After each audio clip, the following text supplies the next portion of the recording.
Good morning, Villa fans, and welcome to a match reaction to Aston Villa 1, Wolverhampton Wanderers 0. Derby day, well, you can call it a small derby, as Unai Emery did. A small derby day victory for Aston Villa, taking us up to, I think it's fourth now. We were third. I think the draw between Chelsea and Arsenal mean that we dropped down to fourth, but still very much in contention at the top half in the Champions League spaces. And yeah, it was a tight and tense affair. A lot of podcasters, a lot of people were saying before the game 4 or 5-0 to Villa. I never felt it was going to be that way. I mean, come on, we know Villa. We know that we can perform against the top teams, the PSGs, the Man Cities, and the Arsenals, and all that sort of stuff. But when it comes to the lower end teams where you're expected to win, where Wolves haven't had a win all season, potential banana skin. It always is. Obviously, having that derby effect, a new manager kind of bounce as well. I always felt that Wolves were going to be up for this game, and so it proved. Looking at it, just rewinding it back a little bit, team selection-wise, back five was expected. Martinez, Cash, Konsa, Powell, and Digne. Digne and Martin, close call, but Digne got the nod, and I thought he would as well. And then ahead of that, you had obviously Boubacar Kamara and Yuri Tielemans as a CDM partnership, again, as I expected as well. Ahead of that, we went with a narrow three. Well, I say narrow. I mean, we had Buendia, Rogers, and McGinn. McGinn was the only one really kind of holding any kind of width. Buendia was playing sort of tucked in. And then we had obviously Rogers in the 10 behind Daniel Marlon, who was given the nod as the number 9. Surprised about that, really. I thought Watkins would get the nod and would continue to kind of maybe sort of play him into form and play Daniel Marlon with him as a front kind of 2. But we didn't do that from the start, but we did do that sort of later on in the game.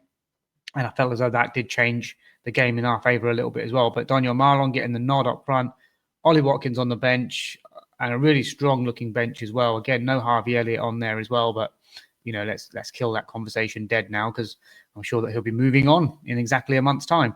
The game, started off brightly, Villa popping the ball around. I must say, I would give credit to Wolverhampton Wanderers. I thought they looked very good on the counter-attacks and on the transitions. They've got some really good sort of ball carriers in Bellegarde, and Arias I thought was a danger, and they had a good right fullback who was bombing forward as well. So, they did look very, very dangerous. And, on the balance of play, Villa were popping it around nicely, created a few kind of half chances here and there in the first half. Tielemans having a couple of long range efforts. There's definitely a change up in that scenario. I mean, obviously, we're just shooting now, whether it's confidence, whether it's instruction from Unai to get more shots off, whether it's, our top striker not performing in Ollie Watkins, and we need to get more goals from different parts of the team. Whatever it is, Yuri Tielemans had 2 long-range efforts. One was sort of palmed away for a corner from Sam Johnson as it moved in front of him. The other one was kind of straight at Sam Johnson as well. But you can definitely see that Yuri Tielemans has been given that instruction and license to, have a shot from range. And we've got 9 outside the box goals this season, the most of any team. And I think we're on record to make, continue that run. Basically, I think we've got to score a few more long range goals to get the overall Premier League sort of record, I think it is. But anyway, I'll talk more about that later on. But yeah, first half, we had a few chances. I mean, we had a few good breaks as well, a few good transitions ourselves where we won the ball. It was a real good midfield battle in there as well. I thought Wolves matched us up quite well. Buendia got the ball on a couple of occasions in good positions, leading us on the charge in the attack, and then just underhits the key pass at the key time, once into Rogers on the left-hand side, and then he tries to play a reverse ball into Rogers on the right-hand side. And both occasions, he just underhits them, and they sort of get cut out, and the move kind of breaks down. But you must say, in the first half, Wolves, they had the ball in the back of the net from Strand Larsen, who I thought played quite well for them. I thought he was fairly decent, a big kind of Norwegian centre forward. Villa have had one of those before in the past in John Carew. Strand Larsen was subject to interest from Newcastle, obviously as an Isak replacement. I think Wolves turned down a £50 million bid. He's a he's a unit. He's a handful, and I'm sure in a better team, he'd definitely score more goals. I don't see Villa kind of going in for him at 50 million. And I don't think he would suit the way that we would want to play. He's a big target man. Maybe doesn't offer that sort of running in behind. But a very good player. And his goal was disallowed. Lovely move from Wolves to break forward, play it down the wing to Arias. I think it was Arias with the cut back. And then Strand Larsen gets his foot wrapped around it and finds the back of the net. But the offside decision goes against Arias. Sorry, no, he didn't cross it in, but it goes against Arias because he's kind of blocking Martinez's view and stopping Martinez sort of diving to that. And you can see from the replay that Arias actually ducks beneath the ball as well, which is obviously totally the right call in terms of offside and blocking Martinez's view. So goal chalked out. Bit of a wake up call. Villa tried to create chances. Marlon had a bit of a quiet game, if I'm honest, in that first half especially. Didn't really have too much going on. There wasn't many other chances. I remember like Rodgers putting a cross right on the halftime whistle, which no one got on the end of. But then Wolves, just before that, Strand Larsen having another attack, a really good move from Wolves, knocking it around, one-touch passing, cross comes in, he beats Conter at the near post, gets his foot on the ball, and Martinez has to make a smart save and concede the corner. And then from the resulting corner, good delivery into the box, free header from Mosquera. I'm not sure how he found that sort of time and space in the box. It's an absolute bullet header, which Martinez gets a fingertip to, puts it onto the crossbar, bounces down. We managed to get it away. And, Emi Martinez has definitely saved us on that occasion there for sure. Definitely, at halftime, you could say Villa were, in charge of the game in terms of possession. Didn't create that many chances, if I'm honest. I don't really recall that many clear-cut chances for us. I think we did hit the crossbar from a Luca Digne delivery early on, which I think hit the back of one of the Wolves defenders, hits the crossbar. Pau Torres tries to get it, but it hits the side netting. Johnson was sort of in no man's land. It was kind of a half chance, really, but that was probably the key moment there.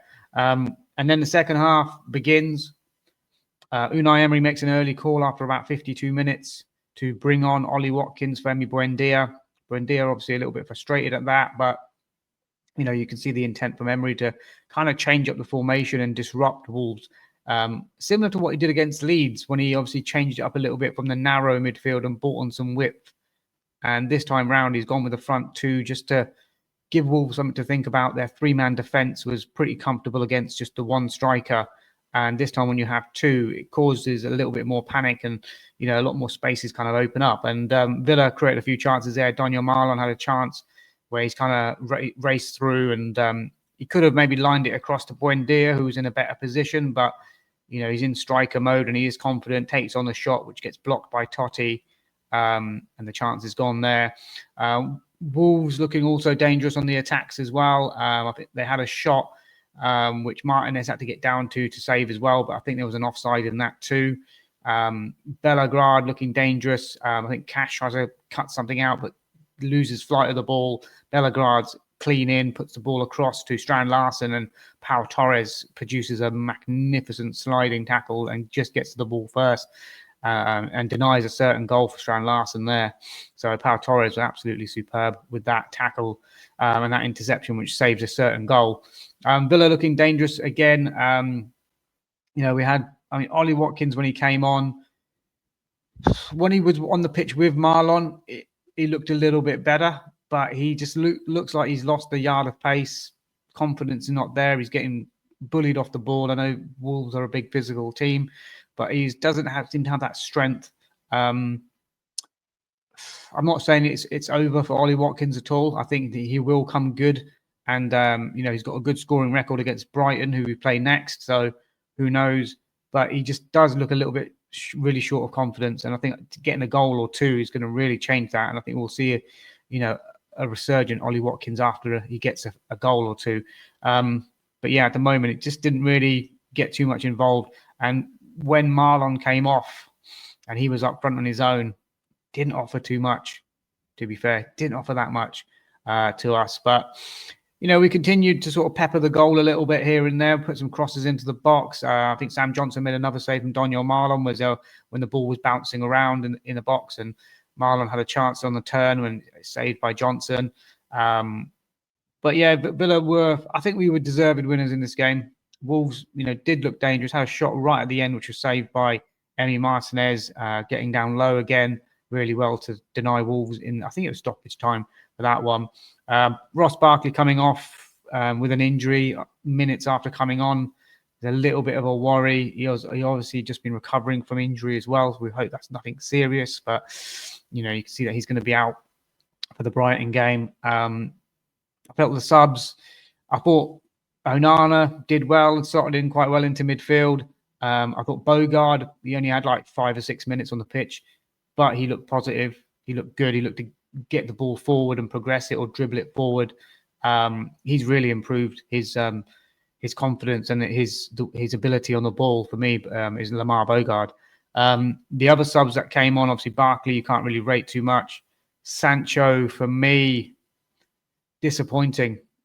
I know, again, he probably came on the same time as Bogard, so had like 6 or 7 minutes of the game. But he just, there's a couple of challenges where he kind of backed out of it a little bit and didn't go fully into it. Losing the ball a couple of times, booting the ball away as a clearance when, I'm sure Emery wouldn't kind of encourage that, just booting the ball away like that. But yeah, I said I've talked about Jadon Sancho in my previous video. I'm not really seeing it for him. I don't think he'll be hanging around with us too often. Maybe he'll see out the season with us. Maybe there might be an opportunity for him to go somewhere in January, get recalled, and then sold on. I'm not sure, but obviously his contract is up with Man United at the end of the year anyway. So I'm sure that he's got his eyes on a move somewhere, and he probably realizes himself he's not going to get a move to Villa, and he's not going to be a regular at Villa, that's for sure. But I felt as though we do need some width. With Evan Gasson not getting off the bench on this game, when we play the front three, and previously we've had 2 of them be kind of central players, like on the left, maybe tucked in, and then the right winger has normally been someone like Leon Bailey, who's hugging the touchline, offering that width. But at the moment, we're playing McGinn, Buendia, and Rodgers, who all like to play kind of central, and McGinn is the only one that's holding any kind of natural width, really, when that's not really his game. So I think, come January, we probably will look to address that. I think Gasson was kind of brought in to be that kind of player, but he doesn't seem to be, that sort of player that wants to hug the touchline and go past players. He wants to play maybe more inside, maybe where kind of a Marlon is kind of playing with Watkins as a front 2, perhaps, but he's definitely not a touchline winger. Sancho is that kind of winger, but he's not giving us enough at the moment. I know he only had limited chances, but need to see more from Jadon in this Villa shirt as well. But yeah, we saw out the game a 1-0 victory. Absolutely take it. This wasn't a 4 or 5-0 as many predicted. It was a tight, intense game, and we thought Wolves did well. But we'll give them the credit. If they can continue playing like that, they will pick up points. It's just a matter of time. They definitely did, move the ball around well, and they've got some dangerous players. So, let's see how their sort of season goes. But in terms of player ratings, quickly just going through this, Emi Martinez for me was definitely up there as man of the match. I'm going to give him a 9 out of 10, especially that fingertip save in the first half. And then a couple of saves in the second half as well. I thought he was really, really good. So Emi Martinez, clean sheet, giving him a 9 out of 10.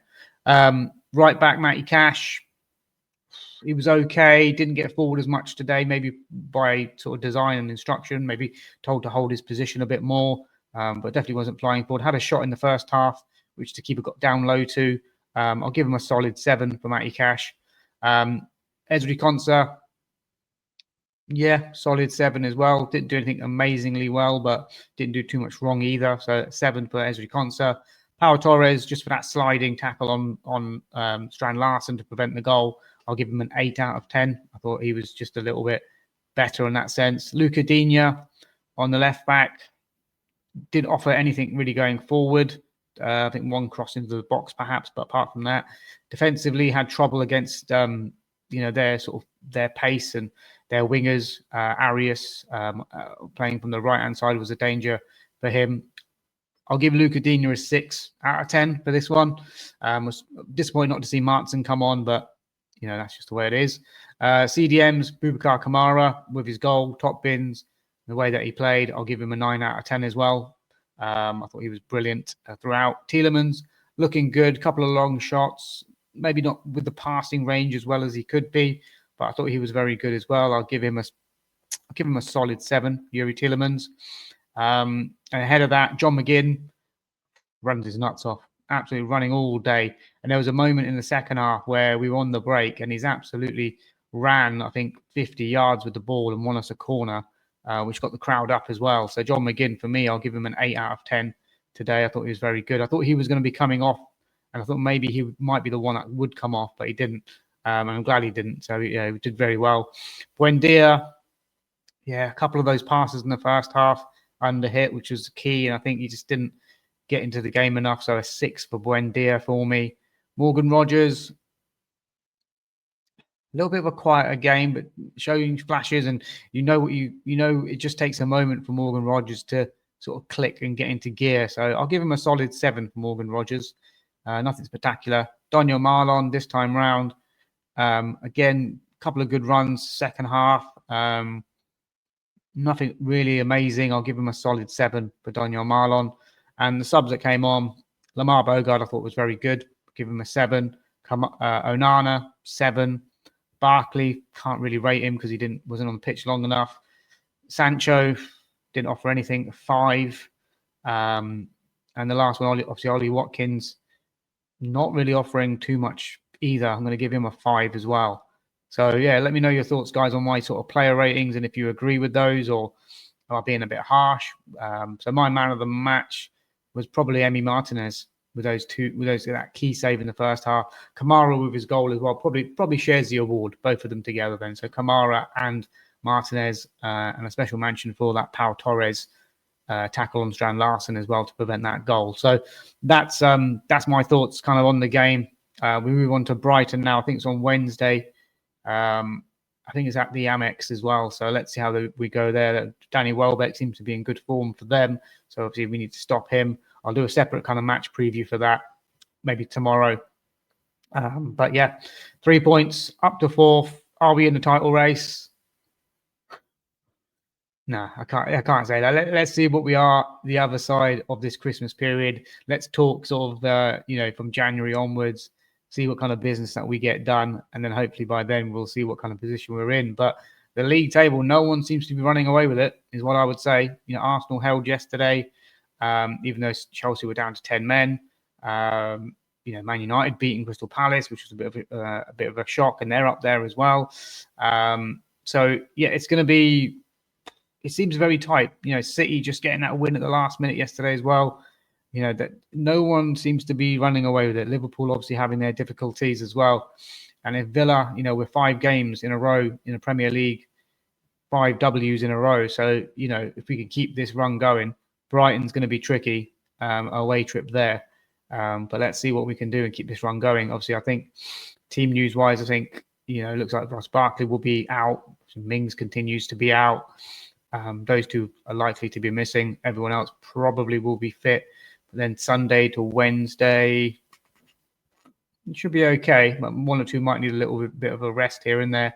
Buendia came off quite early, so I imagine that he would start and be a bit more fresh. Maybe the likes of a John McGinn might need a bit of resting from the bench, perhaps. Let's see what Unai Emery does. And guys, on your way out, please do smash a like, a subscribe as well. We are 35 subscribers away from the magical 500. So if you've made it 19 minutes into this video, please do smash a like on the way out. Will be much appreciated to get to 500 as soon as we can. And I'll be back at you tomorrow with a match preview for the Brighton game. Until then, enjoy your Monday. Enjoy the first day of the month. Speak again soon. Bye-bye.